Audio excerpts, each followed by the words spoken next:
Okay, thank you everybody for joining us. Wonderful to see you this evening.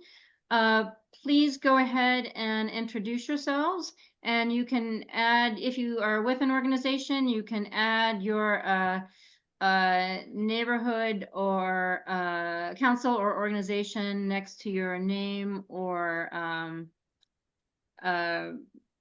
and you can add your pronouns. And please, in the chat, you can add your, and introduce yourselves, and you can add your name and your neighborhood council or organization, and also what brought you here this evening. We are the LA Neighborhood Council Sustainability Alliance, and our mission is to advance sustainability and resilience across the city through advocacy, sharing of best practices, and community action. We have several community committees and working groups, and we will talk more about them at the end, and you're welcome to stay for that portion of the evening. We are recording this evening. And tonight will be very, very interactive. It's going to be a conversation. You should have an opportunity to ask your questions and to comment. There are probably a lot of experts in the room, so it's really going to be conversational. And you'll be able to raise your hand to participate. We have some community agreements that we'll be sharing in a moment. And we'll also be sharing an evaluation that we will invite you to complete, because we always really do pay attention to them and try to, we do really believe in the spirit of continuous improvement. Our agenda this evening is pretty simple. We're going to go through this, and then we're going to dive into the conversation, which is about waste, wishcycling, and greenwashing. As I mentioned, we're going to have some committee reports, and then we'll have announcements anybody can make, and then we'll do the evaluations. Our community agreements are: turn on your camera if you can. If you can't, that's fine. But if you show your face, we can all continue to build community. Assume good intent and give people the benefit of the doubt. This is not a super controversial conversation, so I don't think we'll have too much trouble with that. Demonstrate respect and appreciation. Refrain from having too many side conversations in the chat, but as I said, this is all about, we're going to have a conversation, so go ahead and use the chat. Listen intently, step forward and then step back. Be concise. It's not a strength of mine, but we're all working on that sort of thing. And then, of course, have fun. Want to introduce the board. I'm going to stop sharing this. I often forget to introduce myself. I'm our executive director, Lisa Hart. I'm also on the Silver Lake Neighborhood Council Green Committee. I'll hand it over to Alex. Hi, everybody. I'm Alex Tangelos. I'm also on the LANCSA board, and I live in the community of the Wilshire Center Koreatown Neighborhood Council. And Charles. Hello, everyone. Charles Miller. I'm on the LANCSA board as well. I am also on the board of the Palms Neighborhood Council, where I also chair the Green Committee, and I'm also the chair of Los Angeles Climate Reality Project. I will throw to Aurora, aka the pink one. Thank you, Charles, and good evening, everyone. Aurora Corona, also an LANCSA board member, and I'm a board member of the Pico Union and Neighborhood Council. And then Muriel. Where is Muriel? Oh, over here. I sneak up on everybody, but anyway, good evening, everybody. My name is Muriel Nakar. I am also an LANCSA member, formerly of the Echo Park Neighborhood Council, in the historic Filipino town. Thank you. And also the chair of our transportation committee. Oh, goodness, yes. And the chair of the transportation committee. All right, thank you. Let's jump in. Charles, if you can spotlight our panelists, that will be great. We have, I think, 4 fantastic panelists who are experts on this conversation tonight. And what we're going to do is start with a conversation with them for a little bit, and then we will open it up to everybody here and have a larger conversation with all of you. And then towards the end of the evening, we will bring in Bonny Bentzin, who is the Deputy Chief Sustainability Officer, if I got that right, with UCLA, and she will. She's a fascinating speaker, and she'll talk to us a little bit as well.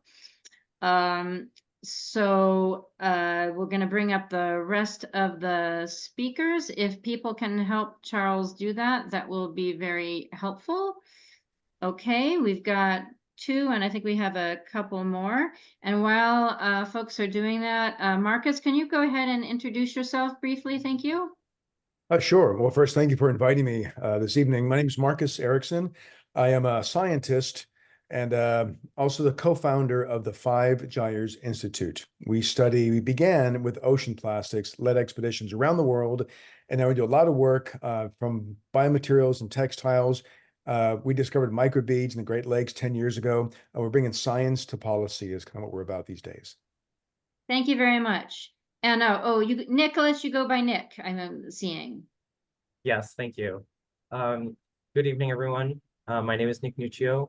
I'm from LA Sanitation and Environment, or LA SAN. LA SAN is the governmental agency for the city of Los Angeles that handles your solid waste or trash, as well as wastewater. My team is the residential organics and recycling team. And so we handle all solid waste material that comes from residential units in the city. This is typically homes that are in complexes of 4 units or less. And if you live in that type of home and your trash is picked up every week by a green LA sanitation truck, we make sure that trash goes to an appropriate home, whether that is a recycling center, a landfill, or a compost facility. I'm specifically the project manager for our Blue Bin recycling program, as well as our used tire and mattress recycling programs. Oh, thank you. And we also need Daniel. Okay, there he is. Perfect. There was a delay. If they don't have their video on active, then I have to ask them to start their video. So that's why there was a delay, just so you know. Oh, interesting. Did not know that. Still learning about Zoom in 2024. Who knew? Okay. Kiki, if you can go ahead and introduce yourself, please. Hi everyone, I'm Kikei Wong. I'm the Sustainability Specialist at Athens Services, which is one of the recycling service providers as part of the RecycLA contract. So we would service residents who live in multi-family units within LA Sanitation, as well as the commercial businesses. For my role specifically as a Sustainability Specialist, I oversee and help develop outreach materials and programs for specialized materials, targeted diversion programs and such. So I'm here to talk all about trash. So very excited to have this wonderful panel here with us today, and I look forward to it. Thank you. And Daniel. Well, good evening. Dan Meyers. I am the division manager. I oversee the RecycLA program. A lot of what we already heard about. It is the commercial and larger multifamily program for the collection of solid waste, recycling, and organics. We're in the process of trying to get organics rolled out to all of our commercial and multifamily customers. We work very closely with Athens and our other service providers, and I'm happy to be here to answer any questions. Okay, why don't we start with an update on the that organics program? If I think maybe 3 out of the 4 of you can touch on that. That's been a really interesting program. I don't know how many states are doing that, but it strikes me as a very progressive thing for California to take on. And it's been very, very, very slow to roll out. And I think it's been particularly slow on the renter side. And I think about 50% of residents in LA are renters. So I'd love to hear from the LA SAN perspective, as well as from the Athens perspective. And Athens is one of the contractors with, oh yeah, forgot, I'm supposed to be, that's right, I'm supposed to be Spotlight too. Perspective. Sorry, totally lost my train of thought. Athens is one of the contractors, one of the 7 or 5 contractors, I think, in the city. So you guys have Athens, the way I see it, has probably a different perspective than LA San does. So I'd love to hear from Athens and LA San how that's going these days. And whoever wants to take that first, go for it, please. But somebody has to go for it. You know, I'll go first, and I'll let others join in. So we've got a lot of good news and some still difficult paths forward, and you know, Nick will be able to fill in some of it. But from a single family and smaller multifamily perspective, we have rolled out organics to all customers serviced by LA San. And that's 750,000 customers. So the city from that front is doing a great job. So for RecycLA, which is the larger multifamilies, typically 5 units and more, and all of commercial, it is a more difficult path forward. The good news is citywide for RecycLA, we have for citywide, we have over 50% of our customers are compliant. Okay, and when I talk about compliance, there was a state regulation, SB 1383, that's Senate Bill 1833, requires essentially everybody that has solid waste service has to have organic service. So RecycLA were 50% compliant. And that number is actually, I think today it's probably 54%. That number continues to climb as our RecycLA service providers. Athens is one of our 6 service providers. We used to have 7. Athens took over a small zone. They actually bought CalMat, one of our other waste haulers, and are providing service in their zone. I'm happy to say Athens is actually doing a great job. Athens has nearly 80% compliance in the zones they're operating in. Don't want to steal all your thunder, sorry. But one of the reasons it's a little more difficult from the commercial and larger multifamily standpoint is that this is a new service. So for curbside, when I say curbside, that's the one LA San collects from. We had a green bin already established for the collection of our yard trimmings. So what we had to do was establish our internal contracts and procedures to expand that for organics. Commercial and larger multifamilies, for the most part, had a black bin for trash and a blue bin for recycling. And they have to add a green bin. And that addition of the green bin comes at an additional cost. So it is, for lack of a better word, it's a heavier lift.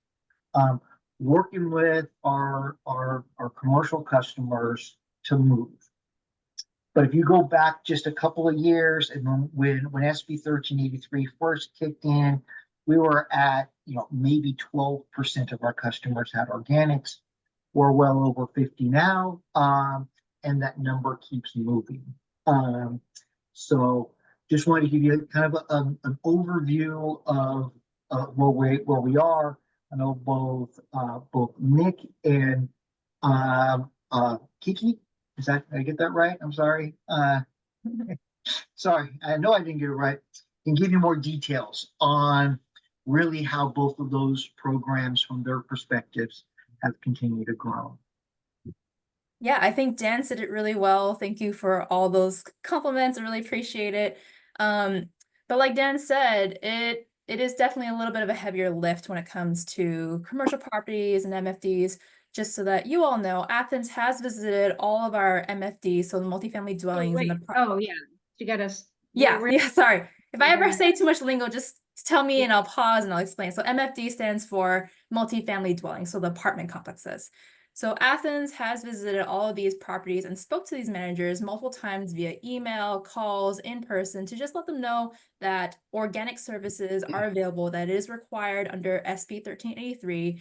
And we also offer a plethora of outreach materials to help them educate their tenants on how to participate. So that comes with a lot of flyers, email templates. We have a whole MFD organics program in which we can provide kitchen caddies or kitchen pails, whichever way you want to call them, so that they can more easily sort their materials in their apartment and then bring it to their organic container wherever that is on the property. So we are really proud in what we've developed, and that we've developed really great relationships with some of these properties. But like Dan said, it's something that you do have to opt in and get additional service. And with that comes with a lot of education and outreach. Okay, thank you. And why is this law passed? Why does the state want us to be putting our organics in the green bin? You know, that is a great question, Lisa, and we probably should have started with that. As the manager of the programs, we always drive straight into the kind of nuts and bolts of where we are. At SB 1383, it's interesting because it wasn't established as an organics recycling regulation. It was established as a greenhouse gas mitigation measure. And one of the things that was found through a plethora of studies is that first of all, landfills, California, are one of the largest emitters of methane. And methane is a precursor gas to a greenhouse gas and the effects of greenhouse gas. And organics in the landfill are one of the largest producers of methane. So by getting organics out of the landfill, you reduce methane production and thereby reduce the effects of greenhouse gases. And so it's big. And that's why the regulations were set up. There's actually been past regulations on organics recycling. This particular one really focused on greenhouse gases. Okay, thank you. I would like to, okay, so I'm trying to think of what I want to transition to next.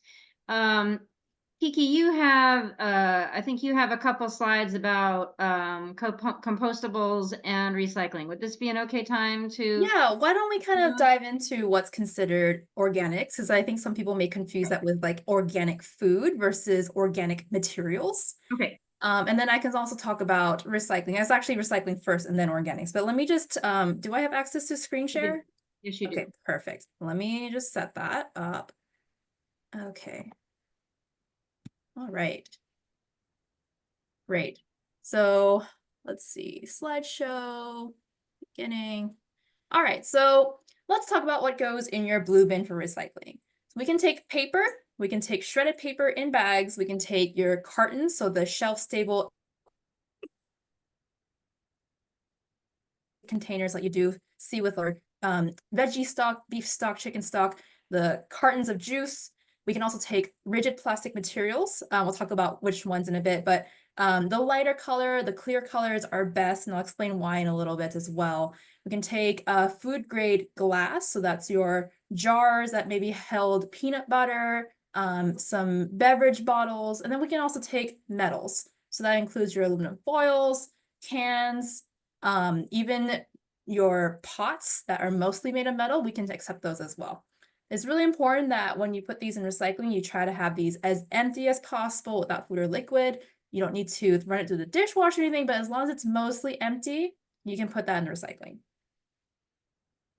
So the recycling symbol is something that may be confusing for a lot of people. You see it on a lot of things and you see a number inside and you're like, I don't really know what that means. Maybe it just means that I can just recycle it all as long as it has a symbol on it. So here are some kind of like some debunks, some myths. Recycling symbol does not mean that this material is recyclable. It just really tells you what the resin number is and what type of plastic it is.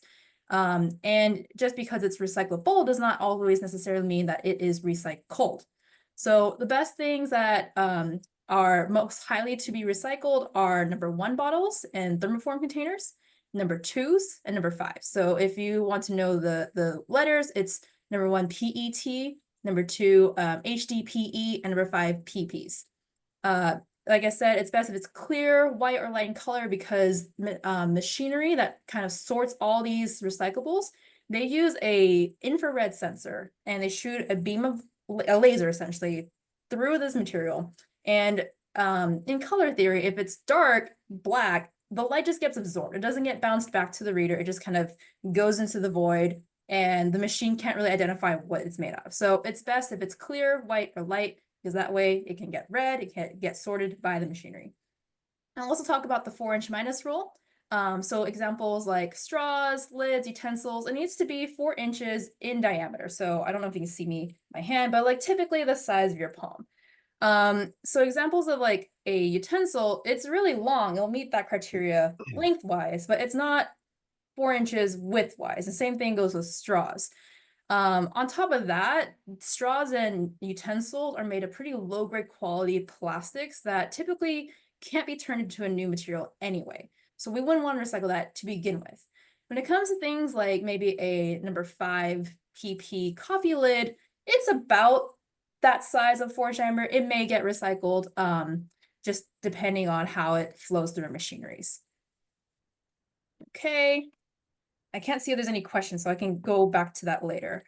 Some really common contamination types are when you have mixed materials. A really good example is like a Pringles can. You have a plastic lid, you have like this cardboard outer shell, and then you have like this metal interior. So when it's so mixed like that, our facilities are sorting facilities. They don't demanufacture, they don't do any of that. So it's impossible to really sort and try to take those materials and turn into something new. Food residue is also a big issue. We don't, moldy food, sticky food, any food. So if you have a yogurt container that's still full of yogurt, please do empty that. Same thing goes with liquids. Don't stuff or crimp your material as you do see in the bottle on the right. That's not going to get sorted. It's going to end up as contamination. We want one material only, so it's all plastic, all glass. Don't stuff it in each other. And Wishcycling is really common. It's like, I hope it gets recycled. I'm just going to put it into the recycling anyway. And I think that's kind of the whole topic of this presentation. So happy to answer any questions as we go on later on. So in the organics or your green bin, all plant matter and food scraps, including meat, dairy, and bones. We can also take 100% plant fiber-based food soil paper, no bioplastic. So things like a brown lunch bag, a soiled napkin, a paper plate, a wooden or bamboo utensil, and greasy pizza boxes are good to go as well. Some things that don't belong are obviously plastics, tea bags. I'll talk about that in a bit. Materials that have a shiny sheen to it, so it looks like paper, but there's like glossy coating. No oil, and then hard seafood shells. So things like mussels, clams, and oysters, because those actually act like rocks. They don't really decompose in anything. It's just kind of like shards of rocks, which don't contribute to anything whatsoever. So like I said, 100% plant fiber based only. Bioplastics are materials that are made of plants and or animals, but looks and feels like plastic. So it could be a liner, it could be a coating, or some sort of filler. No laminates either, made from bioplastic or petroleum or wax. We don't accept those. And it has to be food soiled. So you have to have some sort of food on it, wipe your mouth, etc., in order to be placed in the organics bin. Some things that you may see, but is not so common, are edible options. So like pasta straws, or these kind of like this wheat looking like spoon, or bread bowls may be more common when you have like clam chowder, but those are good to go. So some examples of the acceptable compostables are down at the bottom of the pictures. We have lids, we have plates, clamshells, woods, and all those are fiber-based. Common things that are not acceptable in organics, anything that has to do with tissues or bathroom waste, no biosolids whatsoever.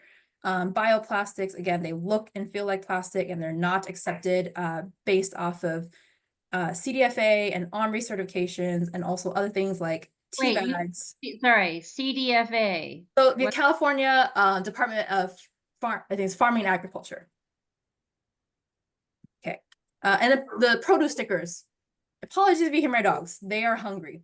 So someone's gonna go feed them. Tea bags and lint. Did you know that your tea bags are probably mostly plastic or have some sort of plastic component to it? It's in the glue, it's in the binding, it could be the bag itself. So because there's no way to tell when it gets to the composting facility, we do ask that tea bags are tossed into the trash, and we recommend loose leaf teas so that you're not boiling hot plastic and microplastics and drinking that. Same thing goes with lint. Most of our clothing is made out of synthetic material, so it's man-made fibers that are petroleum based. A very common one that you probably heard of is polyester or nylon. So when you're you're taking out the lints, do not put it into the compost because that includes lots of plastics. Unless you know for some reason all your clothes are cotton, unlikely, just put your lint into the trash. And that is the end of my slideshow. Okay, thank you. Nick, I think you want to cover similar, are you're raising your hand? Good. Yes, I was ma'am. going to call on you because I thought, oh my goodness, we're covering so much of what you probably wanted to cover. So No. It's perfect. I'd rather not have to go through the whole thing. Okay. I do want to state there was a question about this in the chat. So before we go into answering all the Yes, questions. thank you.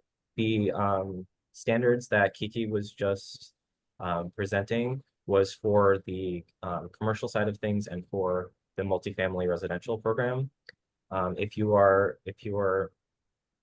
waste is collected by LA San, you're on our residential single family program. The standards are 99% the same. Basically everything that Kikei said today is also true for the residential program. The main difference between residential and commercial has to do with our collection of food waste. And so on the commercial or multifamily side, typically food waste is allowed to be placed in plastic bags before it goes into the green bin. And on the residential side, food waste is not allowed to be placed in plastic bags. There's absolutely we do not accept plastic of any kind in the green bin, and recommend that you either put it in a paper bag, or if you're worried about smell or bugs or pests in your green bin, that you freeze the food scraps before you place it into your green bin. I'm going to send to the chat in a second a quick flyer that has a great overview of what goes in each bin that is going to be accurate if you're an LA San resident. So I'm just curious, why are plastic bags allowed for the commercial side, which means, and by commercial means businesses and apartment dwellings. So for Athens, we gotta let, sorry. Oh, okay. yeah, sorry. Go ahead, Kikei, sorry. Go ahead, go ahead. Me or Nick? Or Daniel might actually, or to whoever knows best, I guess, sorry. Okay, I'm gonna go let Dan speak. So, and I will let Kikei fill in. So, if you know, obviously when we're talking about the multifamily, it gets very similar, right? But if we take a look at RecycLA as a whole, right? What we're talking about is commercial operations. So when we're looking at restaurants, for example, restaurants have all the material inside a restaurant. There's no way really for them to get that material out of their restaurant effectively into a bin and have that much organic waste in the bin without being contained and collected. So the RecycLA program is set up, and the composting facilities they use are set up to remove those contaminants. And I think it's very important to understand, plastic bags in the organics waste stream is a contaminant. But from the commercial side, they've known that they've had to work with their composting facilities to be able to remove that contamination, right? So that commercial is just expanded out to the larger multifamily complexes, right? Using big bags that they're handling. So that's kind of why there's a difference. The difference runs out of necessity. It's a contaminant. If there was a way that we could make it all work with zero plastics, that would be great. But reality is that we need a lot of this material to be contained in plastics to be able to effectively move through the system. And the system is not necessarily just from the collection truck to the composter. It's from the point of generation to the bin. When we look at our curbside program, our curbside program is still mostly grass clippings, right? With some organic material in it. You look at a commercial operation, it is mostly organics. So, and to have that without and not being a plastic bag, I can tell you it becomes problematic. So Okay. it's just the reality of the way the systems work. Thank you. And Marcus, I was going to go to you anyway, so this works out well. So go ahead and say what you want to say, and then I'm going to ask you about what I call the myth of the compostables. And I'm going to ask, I think this is also a good time for you to show your slide, but go ahead. Sure. I guess the question came to mind was, are bio bags an exception? I know some cities allow, customers to use those to transport food waste, food scraps from their apartment to the organic bin. Is that allowed in LA, or is there a conversation about that? So in residential bins, those types of bioplastics are not allowed. One of the main reasons is that once you bring it to a facility like the one that Kikei operates, it's impossible to tell the difference in their machinery between one that is actually a compostable and one that is just green. So they will all get removed and trashed anyway. And so we encourage residents to just not use bags at all, not use plastics at all. Okay, gotcha. Okay, I'd love to share, I'm enjoying this conversation a lot. We just last year launched a study called Better Alternatives 3.0. We've had several in the past, all focused on, biodegradable packaging and different materials. And we're trying to understand, how do they behave in different environments? So what this recent study 3.0 looked at, we took like 22 different products. And these were PLA, PHA, PBAT, all kinds of whatever was available, consumer-facing products that were labeled as biomaterials. We put them in 6 environments. We chose an aquatic and terrestrial environment in Maine, aquatic, terrestrial in Florida, and the same here in California.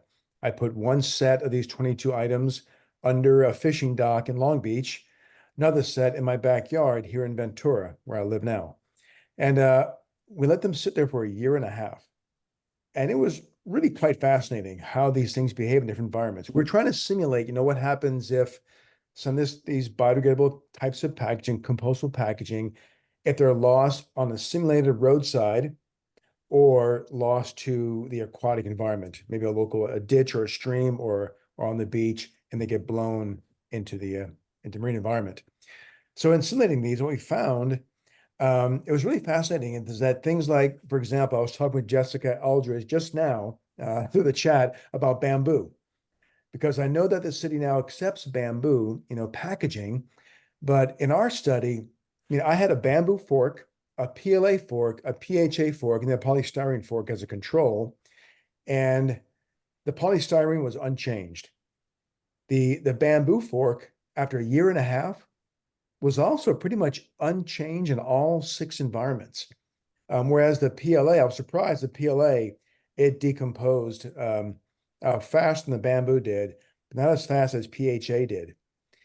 One of the takeaways is that for this study, there are three things. One is that polymer matters big time. And there's so many different kinds of biodegradable materials used in the world today. You can get, I mentioned a few PHAs, PLAs, PHBs, there's so many different kinds.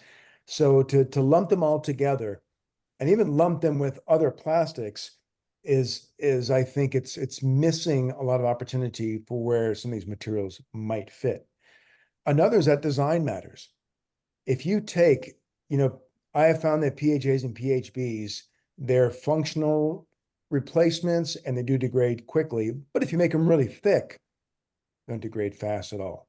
Whereas a thin film, it may. So design matters a lot. So when you see people talk about, PHA might degrade quickly, I always ask, what is the thickness of the material? What are these things? The lasting environment matters. And as you can imagine, Florida Everglades compared to the California desert, totally different spaces, things degrade very differently. I found the forest in Maine in the summer, things degraded really fast. In that space, a lot of microbe-rich soils and the nearshore environment. We had a batch of our 22 items in an oyster bed where there was commercial oyster, bags being left out for months. So environment matters a lot in terms of degradation rates and how fast things move, and the kinds of microbial environments, the kinds of moisture, all that matters a lot. So with this study, it prompted another study we did that we published. My colleague Lisa Ertl, she and I published a kind of a framework how to look at where compostable and these biodegradable materials might fit. Now, I want to share my screen briefly and show you just one image that came in this publication. It was titled "Mitigating Sectors." It was a sector-based approach. Can you all see my screen? Yes. Okay. Yes. So these are different sectors of where compostable biodegradable plastics might be used. And before I go further, I want to say, at the Five Gyres Institute, we're really all about refill and reuse. That's first and foremost on our minds at all times. But we realize in some cases it's very difficult, like packaging for meats and cheeses. If you look at agriculture, for example, we have 17 sectors here. In agriculture, I live in Ventura now. I lived in LA for 25 years. When I drove here, I'm actually in Santa Monica now, I drove past a few strawberry fields, and they're almost 99% white right now with a thin white polyethylene film that covers those fields. And they cover these fields with this thin plastic film because it keeps moisture in, it keeps the weeds out. And I've talked to many farmers. They are not going to change. The efficiency, the economics of using a thin, any kind of membrane to cover fields. I have one colleague that used a very thick rubber mat, and he said reusing that in a small test plot was economically unfeasible. So I think, what are the alternatives? In that sector for agriculture, you might have places where a compostable thin film might work. Very thin. And it might be a biomaterial coated paper, a PHA, PHB coated paper. What they're using now, the polyethylene film, they fragment, they degrade in UV light, and there are many studies out there showing in soils they're full of little polyethylene flakes of film, little microplastic fragments, and they're going straight to the aquatic environment in many cases. Another example, smoking materials. Cigarette butts, as you know, cellulose acetate does not degrade very fast at all. There's another company called BioButts that's making, I forget the actual polymer, I wish I knew off the top of my head, but I don't. But that might be an opportunity for the filter on some of these cigarette materials. As you all know, when you do beach cleanups, the majority of, by number, the highest represented item are cigarette butts. That might be a place where there could be replacement material that biomaterials might fit.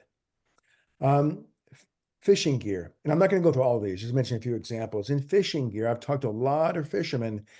For example, oyster beds on the East Coast. I've gone to a lot of those, and I grew up in Louisiana, crab traps, a lot of those we've talked about, could there be a biodegradable latch on, and even crab pots here in California, a biodegradable material that could be a latch in case it gets lost. It's not going to keep animals inside, or when that's degradable. I can tell you on the East Coast oyster beds, I go there and I see tens of thousands of PVC zip ties in the tidal flats. So in each of these sectors, we can find where some biomaterials might fit, but the fear of, I think, exaggerating the utility of biomaterials, that it gets used across the board, especially in food service and packaging. And I'm really enjoying this conversation because I'm hearing, where some compostables might not fit. I've had a chance to talk with a few people at BPI about, that's the Biodegradable Packaging Institute. I think Alex Chulev, who I spoke with, about some of these materials, and there are some composters that are taking biodegradable packaging. Some are not, and I get that it's really confusing. A few years ago, I had a chance to visit Titus Industries here in LA, and while they had the latest technology, it was still so difficult to understand, what is biodegradable and what is not. So I really understand that why many cities don't want biodegradable materials in there, mixed in with their compost. But I do see there are places where it fits. I think I'll stop there, answer any questions, and hear what else this great panel has to say. Well, thank you. That was really, really interesting. And I would love to hear from either Kikei or Nick, I guess. You probably are the two we should hear from about whether, well, I guess I know you don't accept compostables. And this is the thing, and I want to talk more about bamboo also. But this is the thing that's been driving me the craziest, because people, I see it in I see it everywhere. I see it in the grocery stores, all this stuff that's marketed as compostable. And I know you folks don't accept it in your facilities. And it drives me batty. It drives me batty. It drives me batty. It drives me batty. So I'd like to hear why you don't take it. And if there are other places that do take it, and why, anyway, and anything else you want to say about that? So Lisa, I know on your meeting notes, you had SB 54 as one of the discussion points, and I think this is a great segue into it. So the main issue with the biodegradable plastics, the compostable plastics, is that there isn't really a good standard. Like, some of them are certified, that doesn't mean they're actually going to be compostable. It's not a one-to-one comparison with what actually happens in the facilities. And so the reason is that at our facilities, we can't tell what's biodegradable or compostable, because we're getting tons and tons and tons of material, and it's not like there's somebody hand sorting every single biodegradable cup that you're putting in there. What SB 54 will do, so SB 54 is California's packaging producer responsibility law, which will place the financial burden of recycling and composting all packaging sold in the state of California on the manufacturers who produce it. And this is going to come in the form of fees that they have to pay based on the amount of recyclable and non-recyclable packaging that is in their products. So they're going to have to pay a significant fine if they are making products that are not actually biodegradable or compostable or recyclable and using that to package their materials. They're going to have to pay a smaller fine if the material is actually compostable or biodegradable or recyclable. And the goal is that this is a fine that's based on like the weight that a packaging is. And so the goal of it is to, number one, make sure that as little packaging that can be produced is produced. So you're going to start seeing a lot of things being smaller. If you've gone to Costco recently, you've noticed that a lot of their products have changed from hard plastics to soft plastic bags. And that's because they would get fined more for hard, heavier plastics than softer plastics. So in terms of biodegradable and compostable things, at the moment, those are not really covered under SB 54 as a compostable material. And that's because they're not actually, the law of SB 54 is based on the what's actually compostable at these facilities. And so if the industry shifts to a standard or of using fiber-based compostable products that have been tested to work at facilities like Athens's, then SB 54 will start to cover those materials, and they won't be fined as much for using those materials in their packaging. And so that's the overall statewide strategy that we're going to be seeing hopefully in the next 10 to 15 years as, but it's going to be a long process. Kiki, do you have anything to add? Yeah, a couple more things. So thank you for covering SB 54. It is a huge piece of legislation, but very, very important. Just to add on to a few points. So the main reason why bioplastics are not accepted for composting is that, one, it looks and feels like plastics. We at the facility cannot risk any sort of contamination. And like Nick said, there's just so much coming in. It's going to be really hard to pick out everyone and be like, is this, oh, I'm blurry. Is this compostable or not? I wonder. So for that reason, it's just going to be sorted out. It also doesn't have it doesn't meet the degradation rate we need to process these materials at such a volume that we're receiving them. And that the agencies that certify the use of— I think that was important. Say that you're saying it takes too long to— It takes too long. So by the time we're done finishing our compost pile, we'll still see bioplastics sticking out in the pile, and that's not okay. We can't distribute that compost. So it wouldn't be finished product. And the last reason is that the agencies that certify the use of these finished compost for the farms that grow certified organic produce. So this is the one where it's like you get the organic sticker, not organics waste. So two different things. They don't allow for inorganic materials. Wow, I'm just blurring. I'm sorry. They don't allow for inorganic materials to be accepted in the compost for processing. So when I mentioned CDFA, that's the California Department of Food and Agriculture, and the second one being OMRI, the Organics Material Review Institute. So for those reasons, we cannot accept bioplastics because the people that we're gonna give that finished compost product to won't be able to use it. Okay, that was, I did not know all of what you folks just said, so that was super helpful. Marcus, please. Oh, and Daniel, Marcus and then Daniel. So yeah, when we did our study of Alternatives 3.0, I was asking companies for their materials when they had the consumer facing, and they gave me all prototypes. Now it's been 5 years. There's so much that consumers have a choice in terms of kinds of packaging. And when I mentioned the study is that the polymer type matters, design matters, and that matters in terms of degradation rates. So I understand when you said compostables, they degrade too slow, but I'd counter that with it depends on the polymer type and the design for sure. So if you've got a very thin film that's made of, for example, PHB, it's not going to last more than a month or so in a rich composting environment where it's wet, full of microbes, and very warm. But others will last. PLA will last forever, and you'll frustrate any agricultural field that's receiving your compost, your finished material. So I'm wondering if there's an room for a lot of the innovative companies. And this is what I'm hearing from those companies. The frustration with SB 54 is that they're trying to meet a consumer need, but they're restricted because of the blanket policy of no design, no polymers, regardless of compost rates. I wonder if you could speak to that.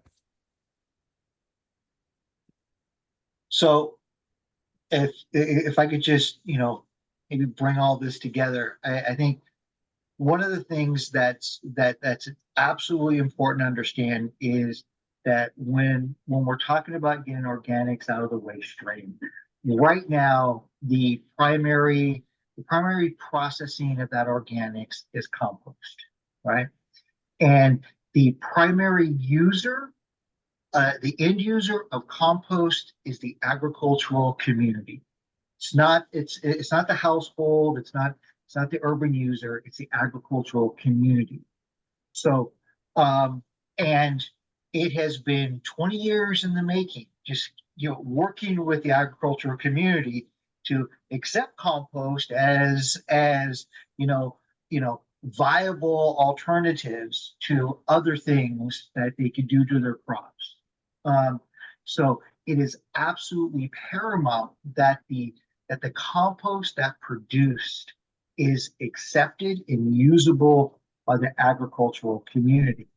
And so all of what Marcus, Kikei, and Nick said is all true. We've got like 5 different things. We've got the manufacturers, right? Which right now it is for the most part a free-for-all, right?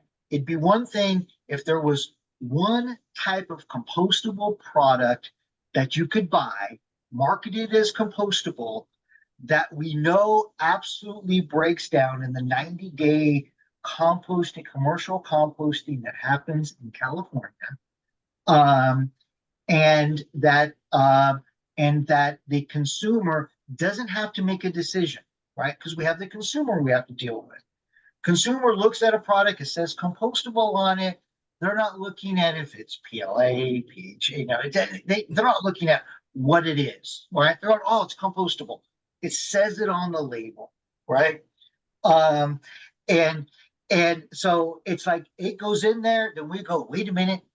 Now the processor goes, hey, I've got to manufacture a product that's sellable. Therefore, I can't control what goes in there as compostable. So we got to pull it out. So, I do think that we'll get there. It's just that right now with the products that are being marketed as compostable, as we've seen, a product that's compostable, that's thin, oh, that's good. If it's thicker, it's not, right? So all of that has to coalesce into actually a product that can be marketed as truly compostable, and then it can be accepted. We're not there yet. We're not there from a regulatory standpoint, a processing standpoint. Processors can't recognize the difference. An end user, the agricultural community, they see a product. If you went into Home Depot and you opened up a bag and you saw a bunch of plastic in there, you wouldn't go, oh yeah, I want to take that and put it in my garden, right? Even if someone says, well, don't worry about it, it will break down, right? And that's even worse when we're talking about the agricultural community. This is their livelihood. So I think we'll get there. It's just right now, there is a very high wall and gate around our green bins, right? Because it's still very sensitive in the type of products. And Marcus, I'd love to read more on the studies that you have. Bamboo is interesting. It's just wood, okay, but it goes in and comes out as kind of the same thing. So it's all very interesting, but that's the reason behind the no compostable products right now is the variables that are in there. There's no regulation right now truly to go, yes, in a 90 days, that's all it's composted for. 90 days or less, that it comes out the other side as a completely broken down product. We've not seen that. And that's the reality behind it. We'll get there. We're not there yet. Okay. I am starting to feel anxious, which happens every event we do because of time. There are a few things I want to hit before I open it up for participants to chime in. One is plastic. Can one of you talk about the fact that plastics really can't be recycled very much? Can one of you just hit on that briefly, please?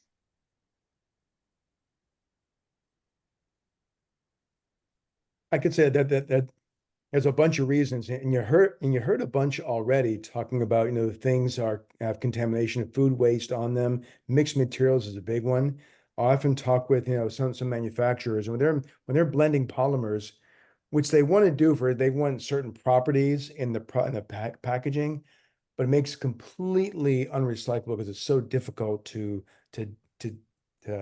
break things down, to deconstruct. So I think that's one reason why a lot of products, I would guess, aren't useful once they get into the bins. Mixed materials, contamination, those kinds of things. Sorry, I'm texting somebody really fast. But so, thank you. But so my understanding is that you can only, talk about Wishcycling, you can only recycle any plastic product or material is probably a better word to use, probably 1 or 2 times. Is that about right?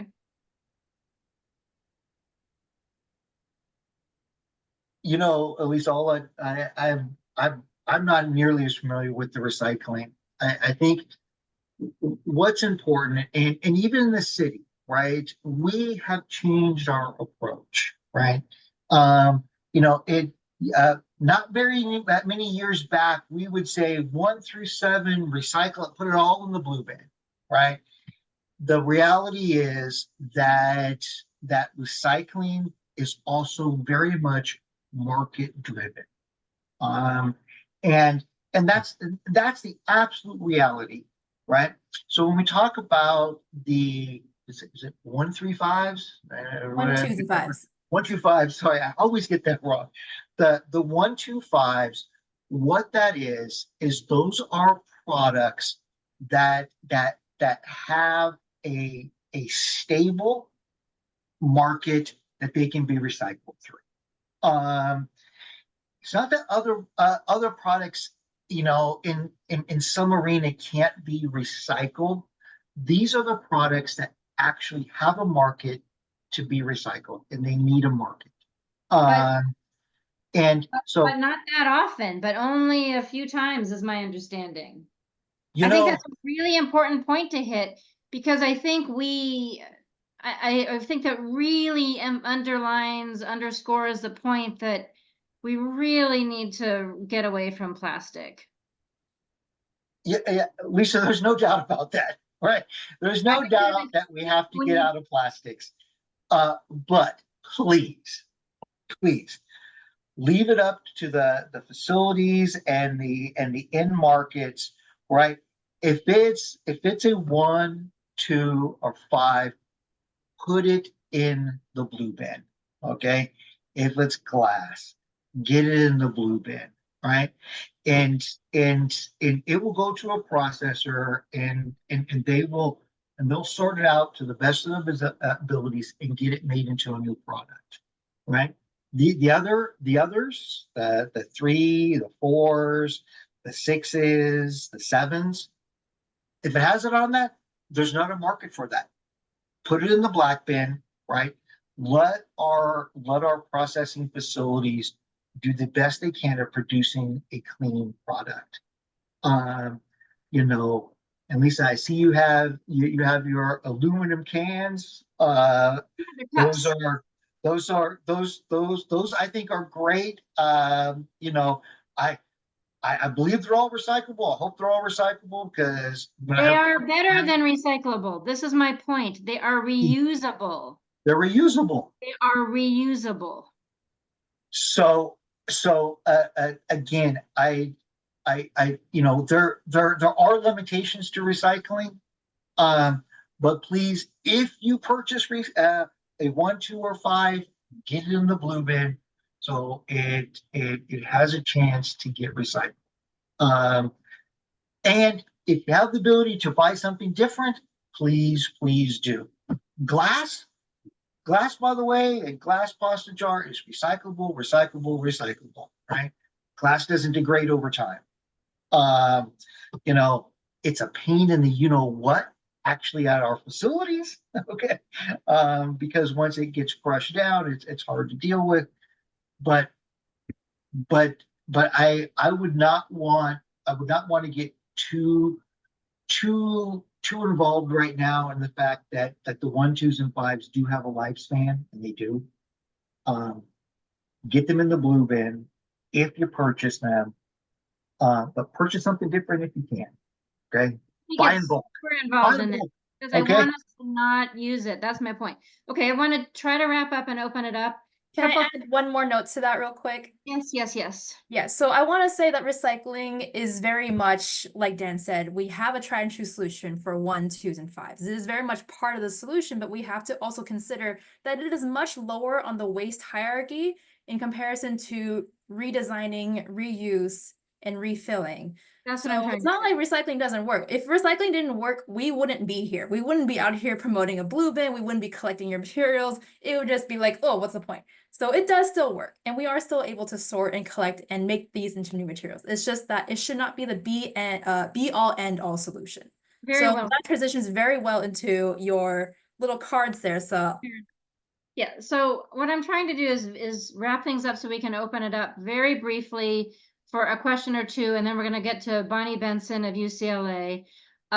Super fast.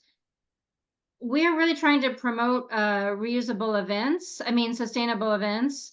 I just discovered these. I think Charles on our board told me about these. These are amazing. They're super light and not too expensive. You can buy these they're marketed as recyclable, but they're reusable. These are great aluminum cups. I think aluminum is one of the best products out there for all this stuff. I think I could be wrong. Correct me if I'm wrong. Always correct me if I'm wrong. These are wood, I think, utensils. And Reusable LA, which Gyres is a co-founder of, is a coalition that the LANCSA is involved in, and that's how I got to know Marcus. Is a big promoter of these cards, the plastic cards, and Alex just put a link to these cards, a source where you can get these cards in the chat. The Restaurants LA has passed a bunch of progressive laws in the last few years, and we're working on a new one that's going to come out soon. The problem with these laws is they're not being enforced, so you would not know that these laws exist if you go to any restaurants, but they're not supposed to be giving you any of the extra, like forks, knives, plastic bags, condiments, any of that stuff anymore. So when they do, you can give them these little cards. And so we're trying to get the word out so that all that extra crap that they're giving you to encourage them not to. So please order some of these cards and give them when you're at these takeout restaurants. Okay, I'm going to stop talking, and Terry, you can make a comment or ask a question. Oh, was that for me? No. Sorry, there's a different. All right. I don't know, Terry. And I'm sorry, can somebody please unspotlight our panelists, please? And then Ginny, we'll just take 2 questions, I'm sorry, and then we're gonna go to Bonnie. I apologize. We're not, but there are lots of, I think people are answering questions in the chat. And then we will probably have time after we hear from Bonnie for a couple more. So Okay, my question, Yeah. sorry. Oh, Gonna hear from Terry and then Ginny. okay.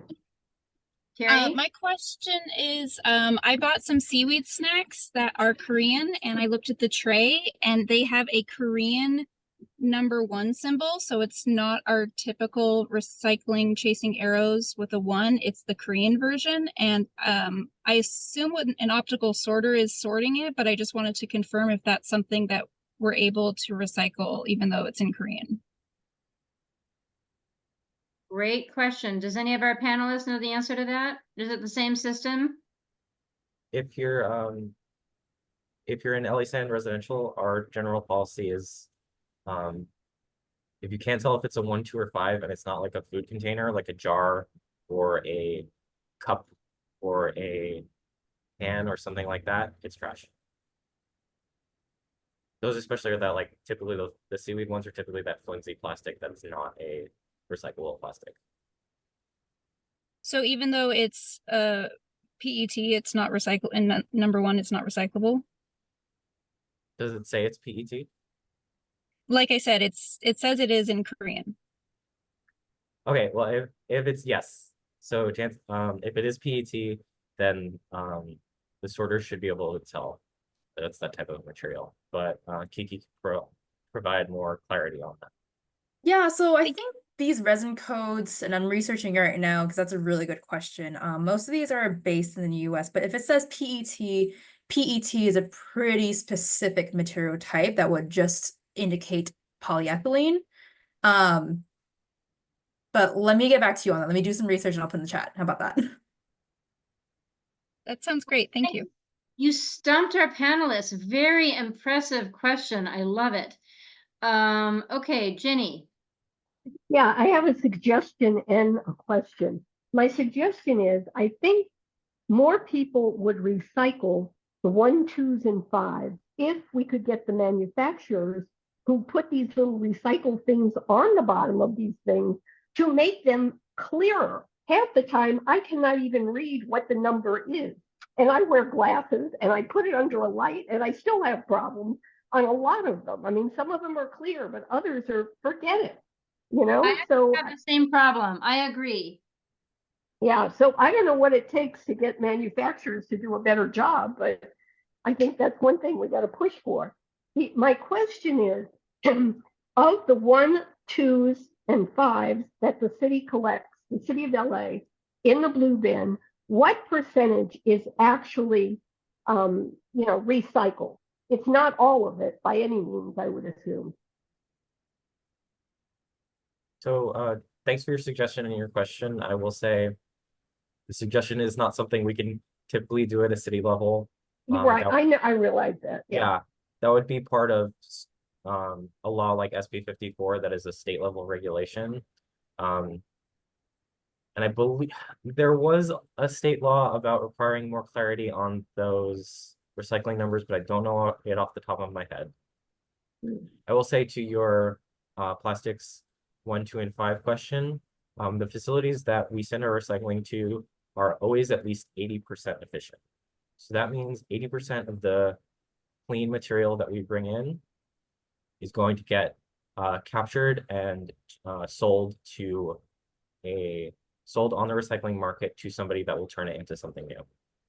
Okay, thank you. That's only if it's properly placed in the bin, like it's cleaned out and it's empty, but it will be at least 80%. The other thing, I have a debate with my husband going on. I get plenty of solicitations on a daily basis. And the envelopes, the little cellophane envelopes that come on most of the letters, are they recyclable because it has that little bit of cellophane or not? Yes, so windowed envelopes are recyclable. They are. Okay, good. Well, he won the argument then. Thank you. All right. Thank you. I think we'll have time for more questions and comments after we hear from Bonny Bentzin. If somebody can spotlight her, that would be very, very helpful. She is the Deputy Chief Sustainability Officer at UCLA. And I heard her speak in January at a LA San event, actually, and I thoroughly enjoyed listening to her, so I hope you will too. Please do not spotlight me, folks. Can you undo that? Thank you. Okay, Bonny, the floor is yours. Okay, now can you see a PowerPoint, or can you? What do we have here? We have you. Did you want the slides instead? Oh, that's right. Hang on. You'd think I'd know how to do this by now, but apparently I don't. After all these years of Zooming, let's try it this way. There you go. Okay, how's that? Now let's see. Except for you need to, yeah, there you go. Perfect. Okay, so I had a really busy week and got Lisa's text or message and didn't even take the time to really just said, yes, I'd do it. And then suddenly realized right this afternoon that we hadn't even talked about what the goals were. So I got on the call and found out I was the wild card. So sorry about y'all. I might be a little whiplash, but perhaps a good title for this presentation is Lessons from the Field, of basically dragging a large complex organization of 85,000 people daily population, kicking and screaming away from single-use plastics. Now, in my role at UCLA, I'm in the Central Sustainability Office.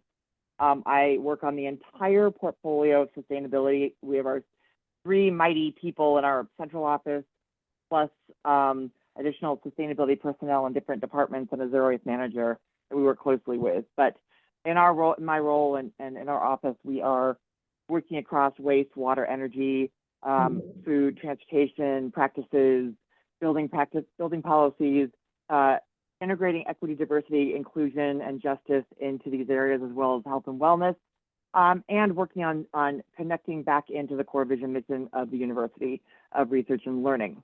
Our job is to track our progress, identify gaps, build a stakeholder base, drive us towards solutions, and work both within and internally and externally to the university to make this happen.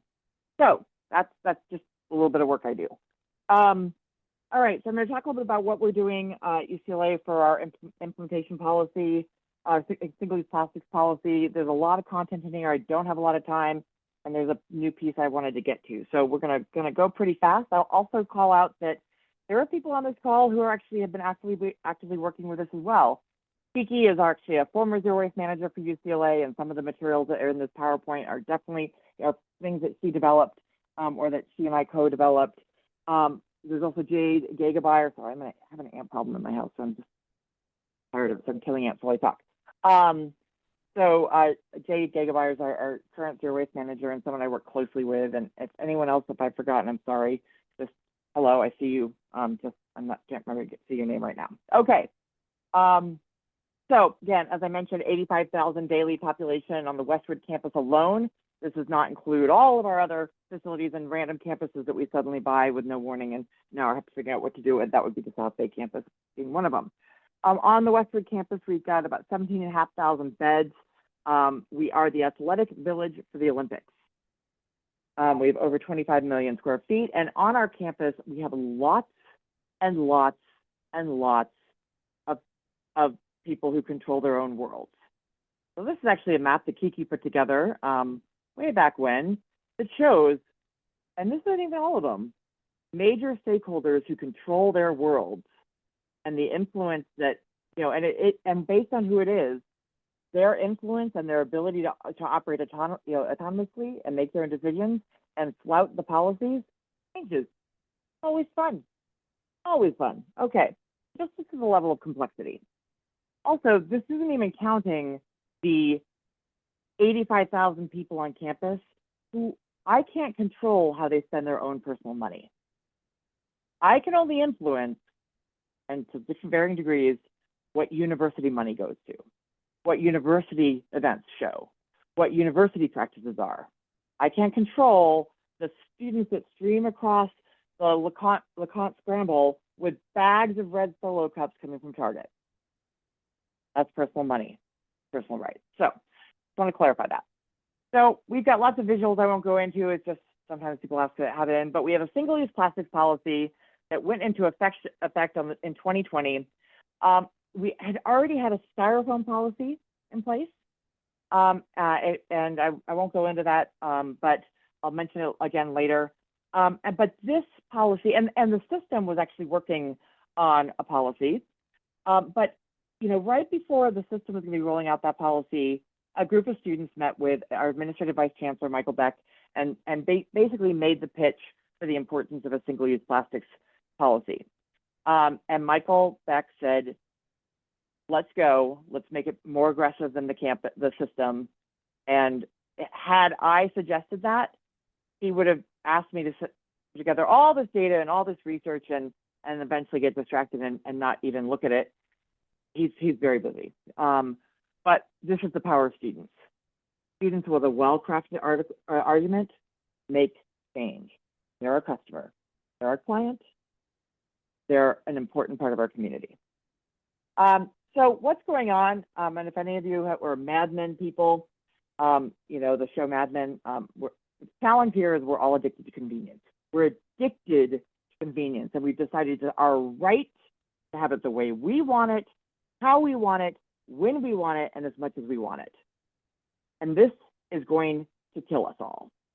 So here in this scene in Mad Men, they went out for a picnic lunch on a random day, and they went to McDonald's, and I'll never forget when they got up from their picnic blanket and they moved, they waved their picnic blanket in the air, and all the trash went landing on the grass, and they walked away and left it there. So we've been dealing with this for a long time. At UCLA, as part of our single-use plastics policy, it's a very large, complex organization with a lot of silos, and there's a lot going on, and there's a lot of noise, and there's a lot of ways to work around the goals, and there's a lot of ways to not even know they exist. So, you know, one of the things that's been done is putting together guides, tools. Kikei and a number of other people in the earlier days did a roadshow and met with anyone who listened to them, anyone who plans events, anyone who, you know, are major buyers of the organization. And, you know, we have continued those as well. You know, as part of the process, it was created an exemption form because we needed to recognize that as important as the policy was, we have to wait for certain industries to catch up. So an exemption form isn't a blanket exemption for all time. It's just to get us to that point. And the people asking for an exemption there has to be no other option that is appropriate, and they have to actually show progress over time. There's also an anonymous reporting form. Why? I mentioned that office of 3 people. I mentioned one zero waste manager. There's, you know, a handful. You know, basically, there's like less than 10 of us basically working across the entire university. So we are not all seeing, so we rely on people to be all seeing. There's also, you know, heavy partnership with procurement. Why? Because if you want to change it, that's where you got to change it. And the challenge being that those contracts are long-term. Our pouring rights contract alone is 10 years, and it got extended 3 years because of COVID. And so if you miss the window to start to make the shift and get it into the contract, you're looking at a long time to make the shift. So, you know, as part of this is heavy partnership with procurement on working with suppliers, working on fixing challenges we have and tracking our data, and working on our timing. And I say this because, you know, you think that, you know, our purchasing people are, you know, I work with amazing people at UCLA. They're overburdened and don't have systems in place. And in the case of my procurement people, it took me a while to get them on board, but now they're on board. But I have to recognize their system didn't allow proper data tracking, and they're in a major software switch right now that's going to transform how we buy things and how we pay for things, and also change how I can get data. But they don't have a lot of bandwidth right now because they're dealing with the fallout of trying to roll this out to the entire university. So that timing is really important. And one of the things that we don't like to use, a word that I learned early on, I learned when I first got to the campus, that we don't like to use the word is enforcement. We don't like to enforce. And that is having to change. And it's interesting, what's helping me change that philosophy is the heat waves we've had. The heat waves where suddenly we had last September, we had to shut 35 buildings down at the start of school and move those students onto online so we could keep housing, our labs, and our hospitals up and running. Suddenly, we're talking about enforcement. And I'm working with procurement on enforcement because right now, anyone can take their P card and buy plastics, and I can't track it. It's hugely difficult. Anyone can use their personal card to purchase items and submit it for reimbursement, and it's very hard for them to track it. So as we shift to enforcement, so I have been working with them for a while, and somehow the P cards, so those individual university credit cards, that you know, that team had heard, okay, we're going to decline reimbursements. And I was so excited, and I was also horrified. I was excited because they were listening, and they were ready to go into the deep end and make stuff happen. I was worried because we didn't have we hadn't yet created a runway for enforcement. We hadn't yet created where we could absolutely, without a doubt, say everyone who signs off on this stuff has been trained. And so I had to get them back in their box and say, oh, no, not yet. Because we got to get a whole bunch of other things done. I love the enthusiasm. Thank you for willing to sit on the firing line and take the heat. But we need to get a few things in place so I can protect you. So one of the things is that getting infrastructure in place. This is huge. We have removed across the city, or never put in, the infrastructure essential so to make this happen. So about 15 years ago, the facilities management removed single-use plastic bottles from our trucks and put in a water filtration system that the guys could put their big 5-gallon dispensers under, and an ice machine that they could access. Why? Because they have to hydrate. And then I get this email from our fleet saying, hey, I really want to get plastic bottles out of our parking enforcement people. And we have dispensers, but do you know where I can fill things? And I'm like, well, yes, let's talk to facilities management. And now, like, suddenly a whole other area is able to remove plastic bottles. It's about making commitments. Now, these are vending machines. And they went from lots of plastic over here on the left to an entire summer where we didn't have water because our pouring rights, Coke would not provide it for us. They said they didn't have it. And then I got permission to go around them and outside the contract so that we can buy things that would work. And actually, interestingly enough, I couldn't find this photo. I forgot to take a photo.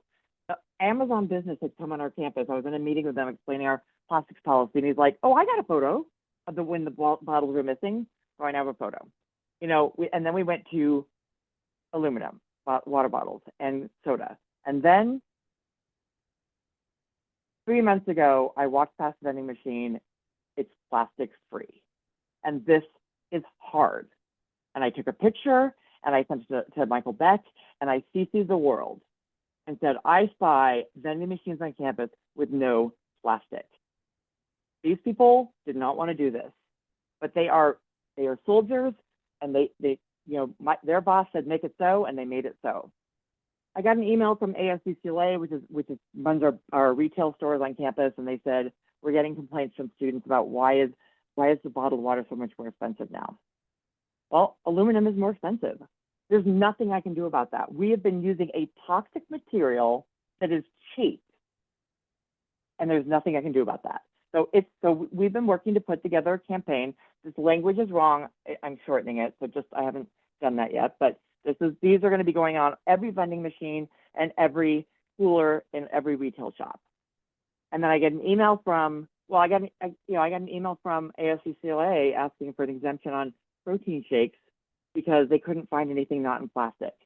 And I gave it to them for 2 years because that's when the Coke contract's up. And it's like, it's in our contract. So, and then I get an email from UCLA just last week saying, Gatorade in cans is coming. And it was just amazing because this is hard. And recognizing that water hydration is a right, not a privilege. You can go 3 weeks without eating. You can't go 3 days without hydrating. So just having bottled water is not an equitable option. So one of the things we're doing, and it's expensive, and we can't afford to do it a lot right now, but they did an assessment of our buildings of how many had bottle fillers. And it was the Thirsty Building Study. And now we have at least one bottle filler in every building. And now going forward, when replacements are made, a bottle filler will be installed. My next challenge is getting them outside. I have on the Westwood campus exactly 5 outdoor bottle fillers, and 3 of them are behind gates. And it's very expensive to put this infrastructure in when it's never been in before. And if we are going to hydrate people and give them the right to hydrate, because it's a right, not a privilege, that infrastructure has got to go in. So in making the change, I get super excited when I find vendors and companies that are actually interested in doing this the right way. Thermo Scientific has nothing to do with bottled water. They're a major lab provider. And when we rolled out our styrofoam policy, it exempted labs because there weren't a lot of options for them at that point in time. And Thermo Scientific said, you know what? This is important to us, and knowing that it's important to you, hold our beer. And they shifted over half of their coolers off of styrofoam immediately. They moved another half of the samples that they needed to ship into vending machines that are on site, so they aren't being shipped at all. And they're working on eliminate the rest of the styrofoam. While all the other companies are whining, they're saying, we're gonna figure it out. So the important thing is to find these partners in change, the ones that are sincere, the ones, not like Coke, that I've had to drag kicking and screaming and greenwashing, and now they're finally paying attention because the contract's going out, and they're now having regular meetings with me. So tell us again what's included in plastics. What can't we have? You know, and it's like, you are a massively well-heeled company.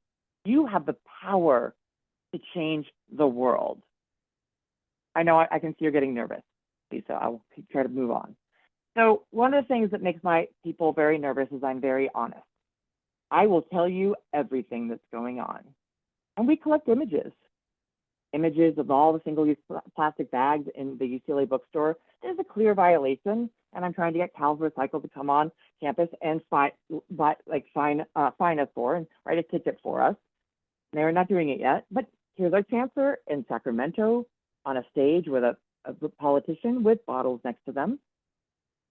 You know, I could go into this, and it's like, and people get nervous. I've been told more than once to take the chancellor's picture off, and I'm sorry. We have to be transparent.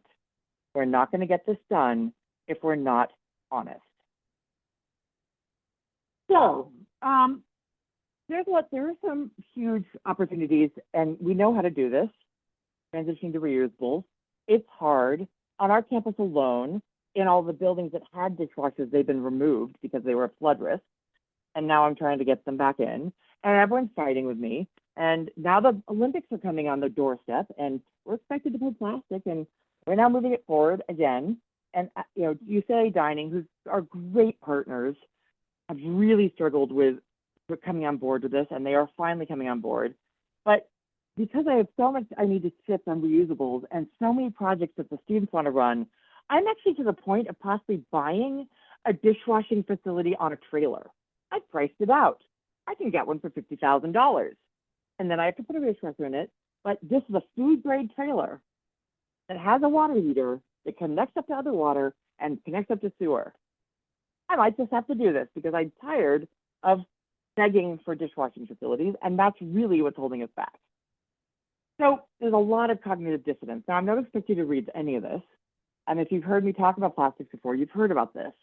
But we had this incident where our medical school, for the graduation of the doctors that had just taken the Hippocratic Oath, were asking for an exemption for 3,000 single-use plastic champagne flutes. And they kept pushing our analyst. I did a little research. And we said, no, this is not an exemption. And she said that. And then I got a call from the caterer, and I shared my perspective. First of all, the sommeliers are saying you shouldn't drink champagne out of champagne flutes because it eliminates the wine from interacting with the air, which actually gives a more effervescence and enjoyable quality. Okay? There's also this issue that, you know, there are options. There's glass, there's metal. And I tried to convey this, you know, they're saying, oh, we can't use glass because it's a hazard, because people are wearing sandals. It's an event. And I got on the phone, the caterer called me, and he offered to take the bags of flutes off campus to dispose of. And I said, no, that's not the point. It's not about, I don't want them in my waste stream. We have to stop using them. And at some point, you have to take a stand. And if you don't, you know, I'm done being nice. Someone said, you should be nicer and just give people encouragement. I'm like, I'm done. We've done 4 years of educating about this policy. It's a policy. I'm done being nice about it. I'll be polite, but I'm firm. The caterer hung up on me, and they didn't get their exemption. I'm very direct and honest. This is a major nonprofit in the area. that has driven single-use plastics policy across the region. And not this past year, because I understand they fixed it. I don't think they'll ever have me back at their event again. But I had a chance to join their event the previous year, and I was horrified to find single-use plastics throughout the cocktail hour. And it was a secured environment, and they had one service person per 10 participants. You can't tell me you can't do it. When I reached out to them to raise a concern about this, they said, oh yeah, we were horrified ourselves. We showed up, but we've done all this work on policy. And I'm like, it doesn't matter. You are the gold standard. If you can't do it in the closed environment with all that support, why should I push my university?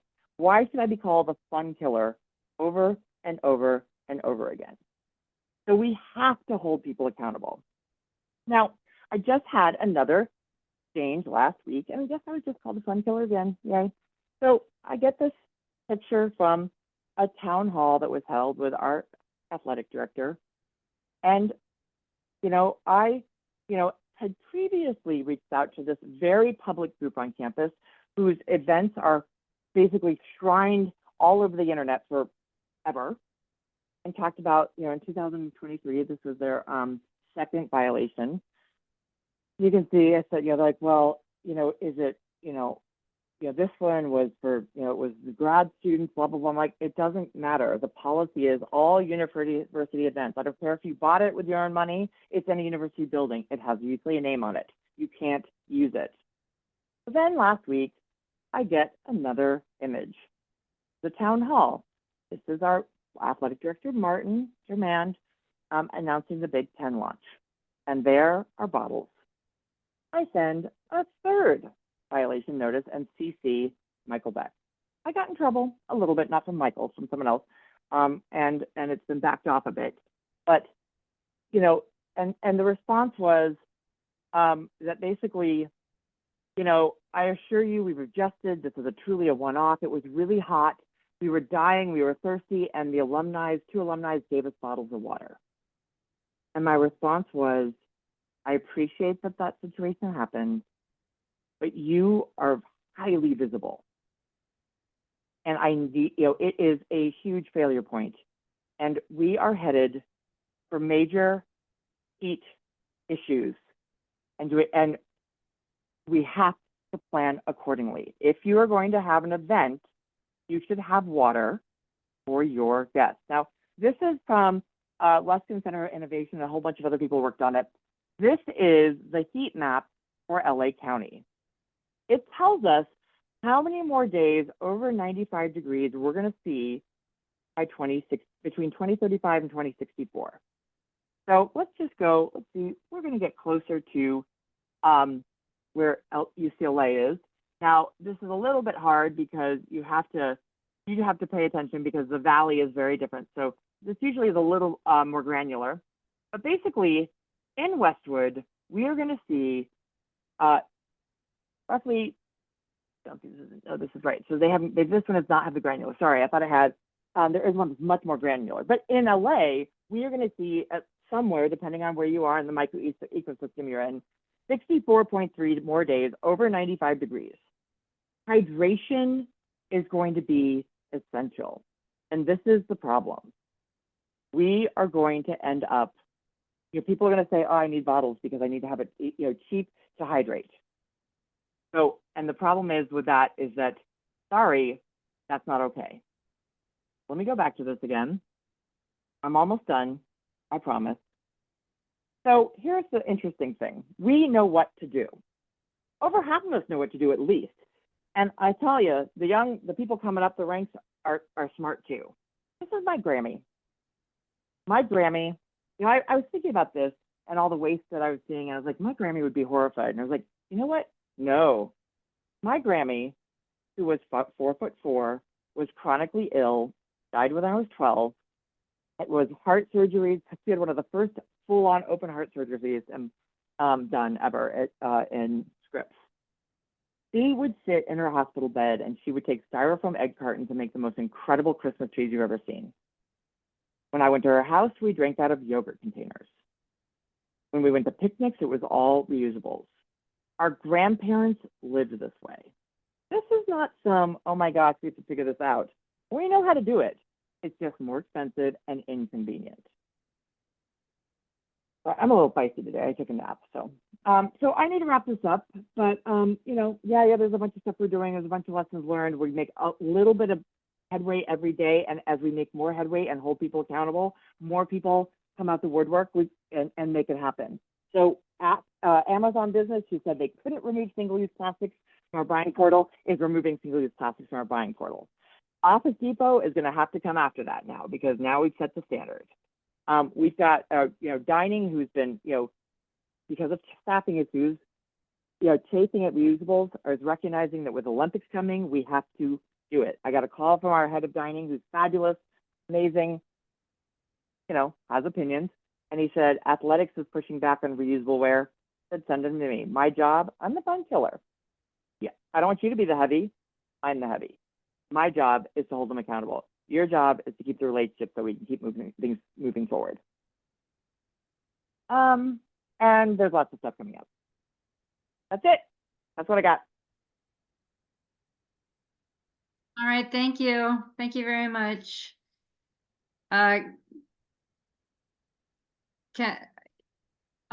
Can somebody? I know we're over time, so let me know if I need to, if we're ready to leave. But there you go. Just hope that was informative.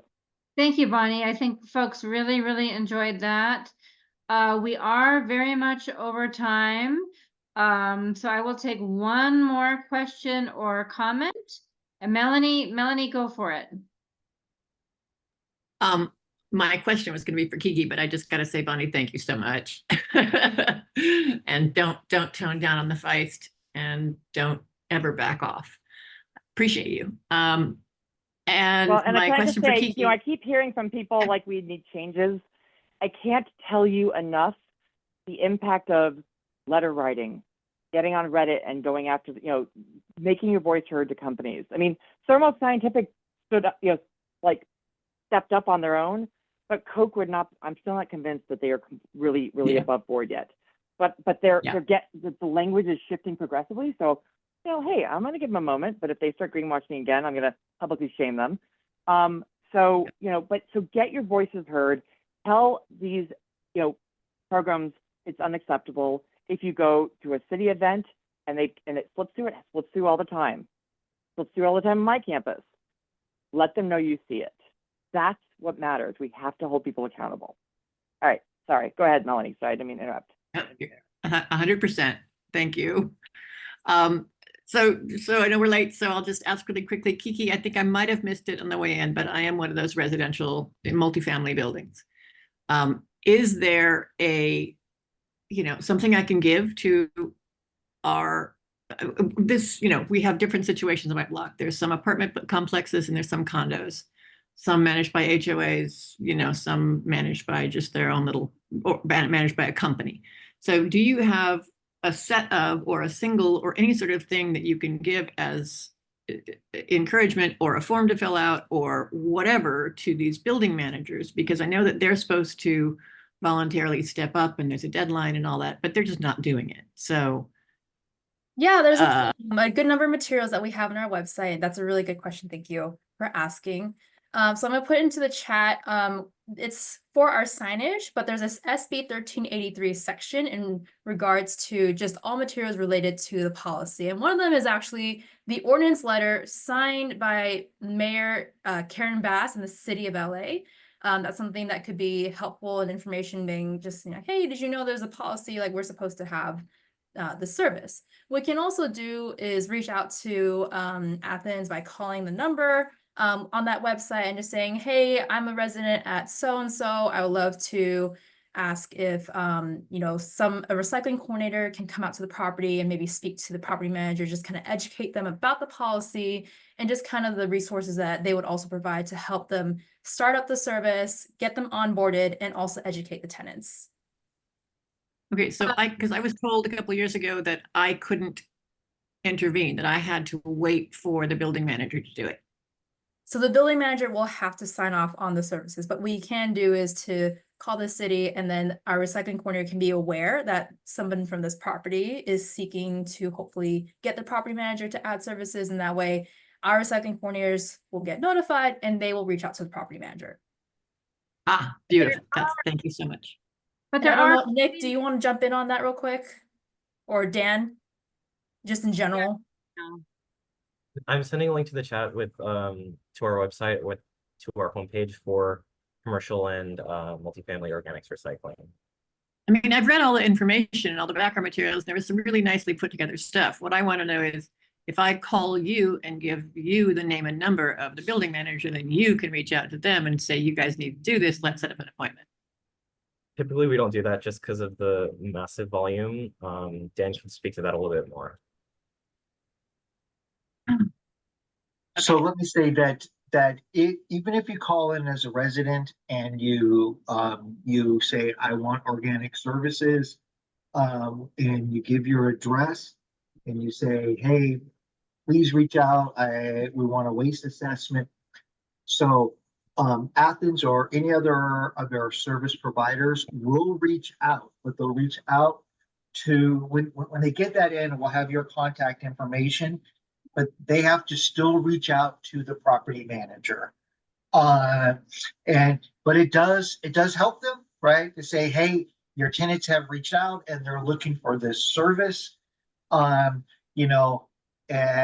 talked before, I believe, to this group, and one of the things we continue have to dispel is the fact that residents don't want this service, right? Property managers say, my residents, they don't want to have to deal with anything else. Helps us to dispel that, going, your residents are asking for it. So that gives that will elevate it up to the service provider. They'll contact the property management company to again encourage them. Right. And out of curiosity, when they reach out to encourage them, they will remind them that this is a regulatory thing with a timeline. And absolutely, especially when they're open to it, we will send a city rep out along with one of our service providers rep to meet with the property owner to again make sure they understand this is a state requirement and a city requirement. So please don't get discouraged. Keep reaching out to us, and we'll keep hammering away at the property owners. We'll eventually get to where we will start issuing fines. We're just not at that point yet. Okay. But we will. That was my question. I thought the fines had already started kicking in. That hasn't happened yet. When does that happen? Or wasn't it supposed to have happened by now? It was. I'll be quite frank with this group. It was supposed to happen by now. Okay. There's still some internal reluctance of starting to penalize people. We just put through a incentive program aimed at restaurants and multifamily complexes that are in our lower economic areas. We've sent out 3,000 notices to participate, and this incentive program is very limited, right?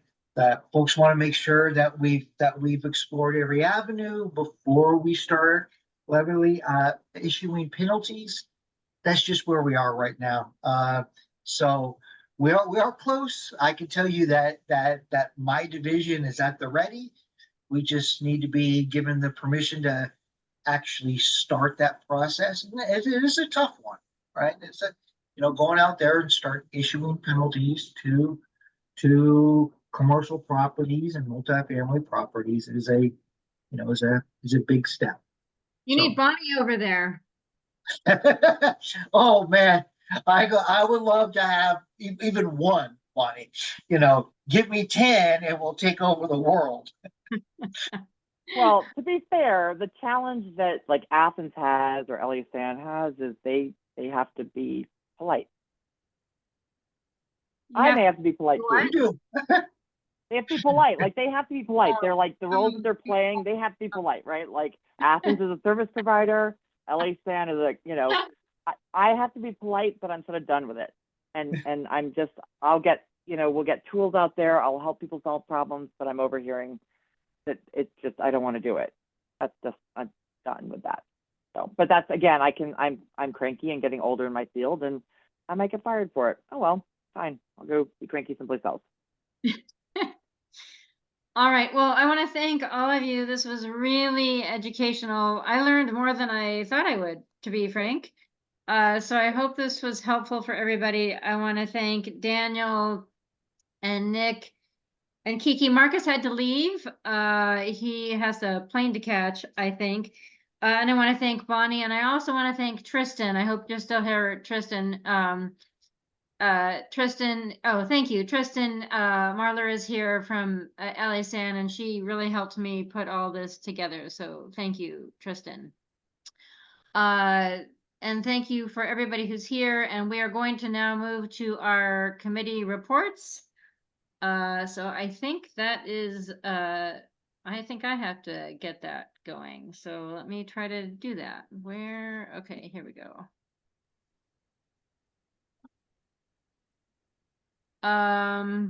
Okay, advocacy. Boy, let's see. We're still hoping to move and sort of integrate civic assemblies, or I am. Actually, I'm the most passionate about this. Well, Melanie and I are probably the most passionate on this. We're still hoping to do something with civic assemblies, although I can't say that's a LANCSA thing, but that's a couple of us on the advocacy committee thing. Comprehensive plastics reduction thing. Daniel or Nick, if you guys are here, do you happen to know anything about this? This is an LA San thing. Sorry, can you repeat the question? Do you happen to know anything about the comprehensive plastics reduction program? What I do know is that we have an environmental impact report, which is like a hundreds of page document available on our website that goes into clear detail about this. That's not my specific program, so I don't know all of the details of it, but it's a very, very wide-ranging report on how we can reduce plastics through everything beyond what we've already done with the styrofoam bans, with the zero waste ordinance, with everything. I can link that. I'm going to link that in the chat right now. I can speak a little bit to it because I've been working with their team, the LA San team, on that project and developing some outreach materials. So there are a couple of ordinances that have been passed. Some of them have already been in effect for a long time. And some of these ordinances are a little bit more extensive than some existing Californian legislations. So for example, the city of Los Angeles has banned single-use plastic bags unless it meets some certain thresholds, as in it needs to be reusable, able to be used so many times, it's this thick. But basically, retail establishments must either provide a paper bag for 10 cents or have reusables or have a bag that meets, again, those thresholds. So it may be one of those thicker plastic bags. Another one is a complete styrofoam ban. No sales, no distributions, no using it as a foodware packaging across the board for your restaurants, your farmers markets, for your retail stores. Another one is that foodware accessory items, so things like your utensils, your straws, and it also includes condiments, is available only upon request. So the customer needs to request these items. It cannot be given out by a staff at, for example, a restaurant, a coffee shop, a bar, etc. And then the last one is that the city also has its own zero waste event ordinance. So anything that's hosted on city property or by the city must adhere to these criteria of hosting an event. Yeah, and so there's this big thing coming out that is connected to this program EIR that Nick mentioned. And that final EIR is coming out probably this week, actually, I'm guessing. So we'll see what that looks like. Charter reform was very underwhelming, but there is the Charter Reform Commission. And if you're interested in being on a commission, let me know and we'll talk. LAist put out a couple articles on trees that we didn't like, so we've talked to a reporter and we're optimistic that we can probably get through our connections, get some better articles on trees coming forward. We are also troubled by Bureau of Engineering's bioswales, but we are optimistic that we can, over the long haul, get some better bioswales. We're also bummed by the Sepulveda Basin report, but we're keeping an eye on that. We are represented on the Olympics, the LA 28's, what do they call it? Sustainable Working Group, and kind of keeping an eye on that. Terry, are you here? I'm here. Yeah. You want to say a sentence or two about artificial turf? Oh, sorry, wrong turf. Oh, sorry. You're right. Hi, You I'm sound. here. Go ahead. Yeah, except we're moving ahead. As most people know, the motion from Bob Bloomingfield's office passed the environmental mission, Energy and Environment Committee. It's going to be going to the full council. We don't know quite when. We are reaching out to other council members, asking them to please support this motion.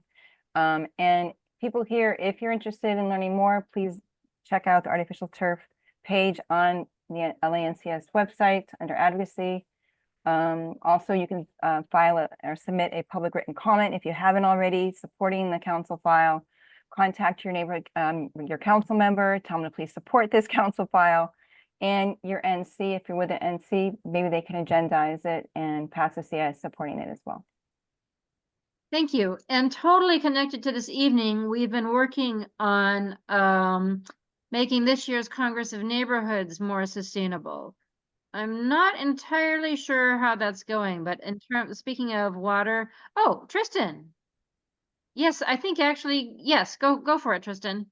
Yes, thank you, Lisa. I know that I've actually only been at LASAN for 6 months. So one of my first meetings was with Lisa, and I know that was one of your big concerns. So we are meeting with I keep wanting to call it the Congress of Neighborhoods. I don't know if that's correct. I work with so many neighborhood councils.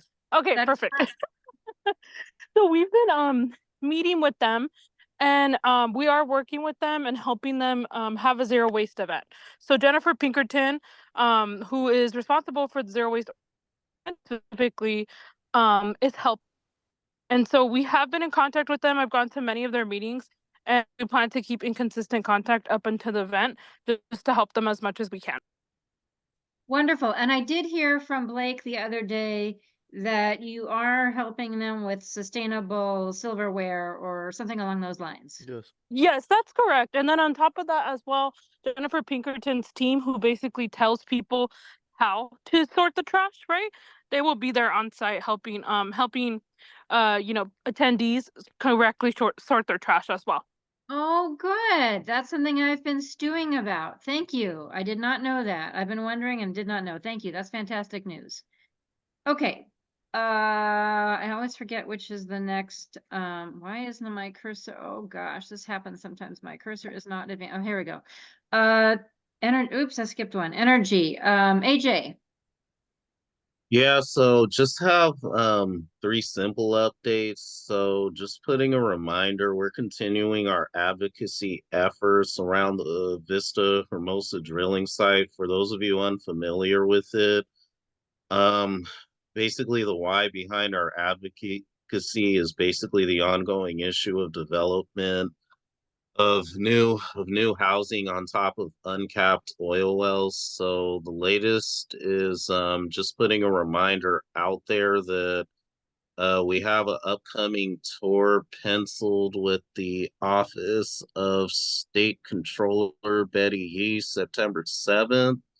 The next item is we're continuing ongoing advocacy for the LA DWP Valley Generating Station, Council File 21150. So the latest update that I got from one of my committee members was that it's projected to have a briefing either sometime in August or September. Just a little quick background on this. There were ongoing concerns of some air quality issues. I know one of the other updates from one of my committee members was that I know that the facility actually has air quality monitors. well as methane monitors, and any of my committee members can correct me if I'm wrong on this. The next thing is we've been doing ongoing work around a grant that the LADWP grant that Lisa's been working around. So one of the things that we did was we actually had some representatives from the U.S. Green Building Council. So they were sharing a program on around the incentives to get mobile heat pumps. It was very informative. It's basically an opportunity for many tenants to take advantage of this program for mobile heat pumps at no cost. For any questions on that, please feel free to reach out to me. And as a reminder, our meetings are usually 7 p.m. every third Wednesday of the month. Thank you very much. And Muriel.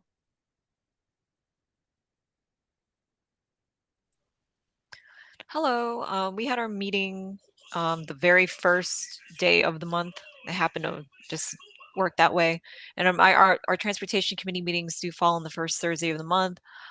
We talked about the LAWP Community Emission Grants Program. I'm trying to work on trying to get somebody to speak on it. It was kind of short notice. We also talked about the LAX People Mover Completion Day, and considering the Olympics, I'm kind of curious how that's going to pan out as well. And then also, if you have any questions, please email me. And if you'd like to be added to the listserv, yeah, also email me about that too. Thank you. All right, Joanne. Hi. The Trees Committee usually meets bi-monthly, usually the last Saturday of the month. But this month, because of Labor Day weekend, we're meeting the next to the last Saturday. We meet on Zoom from 1:30 to 3:30. And I skipped the first item here, but I'm going to go back to it. We have a draft comment letter on the planning department's second draft landscape ordinance and point system. And it went out today to everybody on the trees email list. And we need any comments or corrections by 3:30 tomorrow, because I'm going to submit it to the NCSA board for their Tuesday meeting. And then it will be voted on hopefully by the reps this week. I say hopefully because it has to pass through the board, but it's a few pages long, and it's basically grabbing points out of their ordinance and commenting or asking for something different. They're short blurbs about various items in both the landscape ordinance and the point system. What this letter does not do is try to figure out whether the point system is really saving any trees or getting any trees planted. There's a possible 100 points, 20, and they have to only meet 27, and some of them are mandatory. I don't know how it's going to work. We did with our first draft, we did try a couple of different scenarios, and it probably can be trees probably can be avoided, but I'm not sure how to revamp their system to I mean, there are some tree items that are mandatory, so it's complicated. And the reason it's a point system is because the state has required something be objective. So there can't be the kind of review that one might have hoped for in the past. There will be some checking by the planning department that they've met their points correctly, but who knows what loopholes might lie in it. I did my best to just, and with the help of 2 other people from the Trees Committee who gave me input, I tried my best to make it better. So it's out there, and I'm open to suggestions, and hopefully the board will like it, and it will become our position. for the NCSA. We were asked to use the letter that CFAC used, and that letter is outdated because they actually did listen to a good part of it and incorporated it into the second draft. So we certainly don't want to ask them again for what we already got. So that's why I did a new letter. And actually CFAC will be getting the same letter and voting on it too.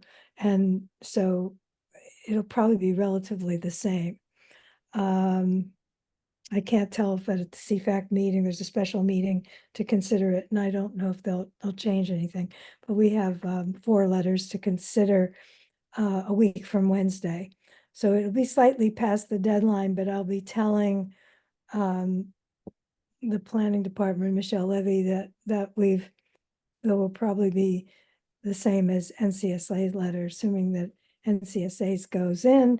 And if for some reason it doesn't, I'll be sending the letter anyway and just giving them an advanced view of what CFAC will likely approve.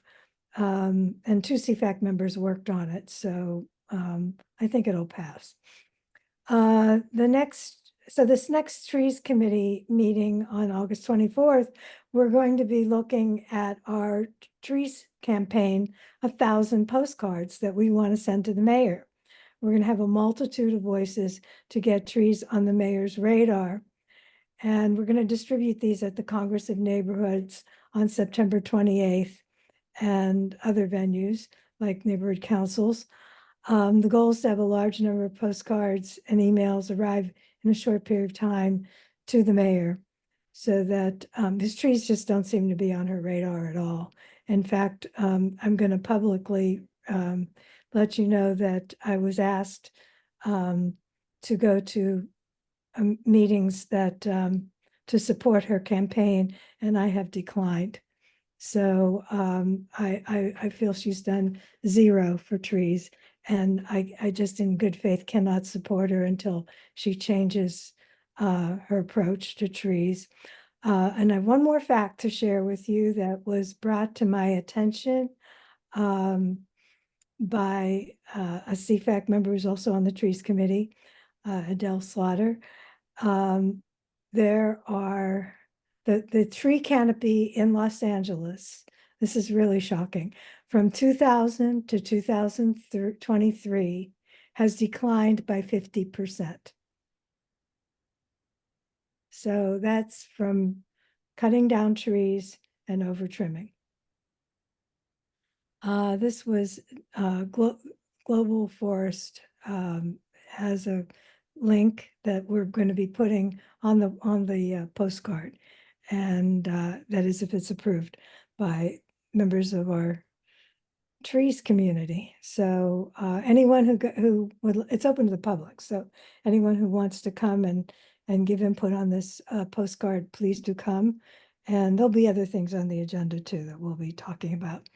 And if you need to get on that list, email me at trees@ncsa.la. Thank you. Questions? Right. All right, thank you. All right, we are over time. Apologies. I'm going to make 2 quick announcements. I think what we're doing for next month is we're going to go to the Day of Peace in San Pedro on the 21st, and then we will be presenting at the Congress of Neighborhoods on housing and the environment and the intersection on those 2 on the 28th. Those are our announcements. Any other announcements?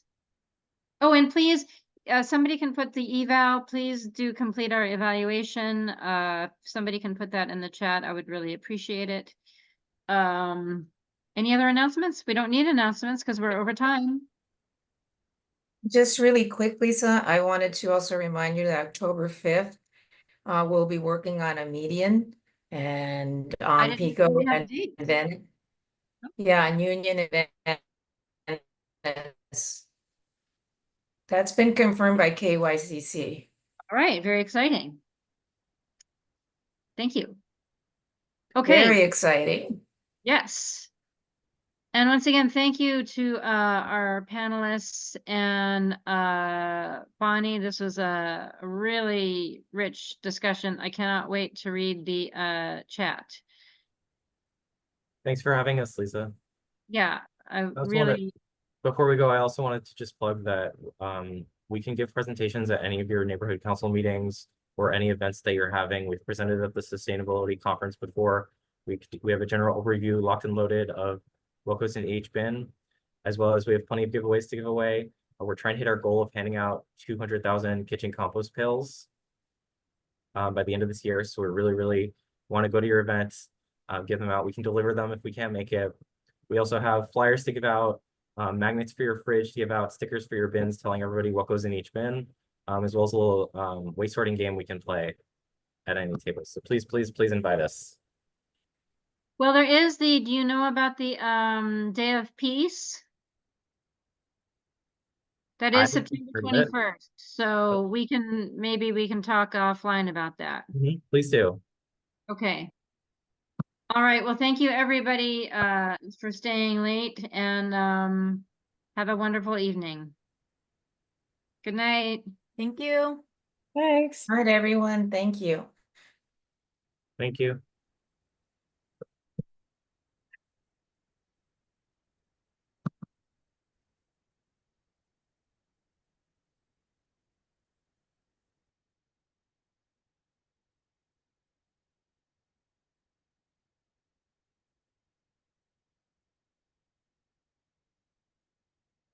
And Aurora, are you here? Oh, do I need to end the chat? I guess I need to, I mean the recording.